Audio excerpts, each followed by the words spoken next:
తమ కుటుంబంపై అసత్య ఆరోపణలు చేస్తున్న తీన్మార్ మల్లన్నపై పరువు నష్టం దావా వేస్తున్నట్లు ఎమ్మెల్యే పల్లా రాజేశ్వరరెడ్డి తెలిపారు. మల్లన్న ఇప్పటికే తనపై 2 సార్లు పోటీ చేసి ఓడిపోయారన్నారు. అసెంబ్లీ ఎన్నికల సమయంలో తనకు వ్యతిరేకంగా ప్రచారం చేసినా ప్రజలు గెలిపించారన్నారు. తీన్మార్ మల్లన్న వ్యక్తిగతంగా మాట్లాడితే పట్టించుకోమని కాంగ్రెస్ అధికార ప్రతినిధిగా మాట్లాడారు కాబట్టే ప్రశ్నిస్తున్నామన్నారు. ప్రజావాణిలో మల్లన్నపై ఫిర్యాదులు వచ్చాయని, ప్రభుత్వం ఎలాంటి చర్యలు తీసుకుందో చెప్పాలని డిమాండ్ చేశారు. తను దొంగతనంగా ఈ ప్రభుత్వం ఉద్యోగం ఇచ్చినట్లు, తను కాంగ్రెస్ ప్రభుత్వం రాగానే రిజైన్ చేసి పారిపోయినట్టు మాట్లాడుతున్న తీన్మార్ మల్లన్న ఖచ్చితంగా అతని మీద డిఫమేషన్ కేసు వేస్తున్నాం.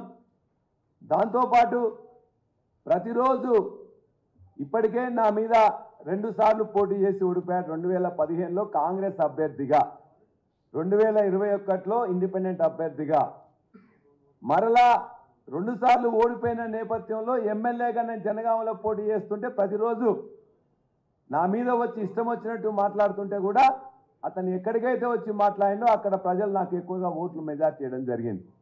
మరలా ఇవాళ ఎమ్మెల్సీ ఎన్నికలకు నోటిఫికేషన్ రాగానే నా మీద, మా కుటుంబం మీద, మా యొక్క విద్యా సంస్థల మీద, మా పార్టీ మీద, అందరి మీద కూడా ఇష్టం వచ్చినట్టు తూలనాడుతూ మాట్లాడుతూ కాంగ్రెస్ అధికార ప్రతినిధిగా, వాడు వ్యక్తిగతంగా ఉంటే మేము పట్టించుకునే వాళ్ళం కాదు, ఇలా కాంగ్రెస్ పార్టీ మాటగా కాంగ్రెస్ పార్టీ అధికార ప్రతినిధిగా ఉన్నాడు కాబట్టి మేము క్వశ్చన్ చేస్తున్నాం.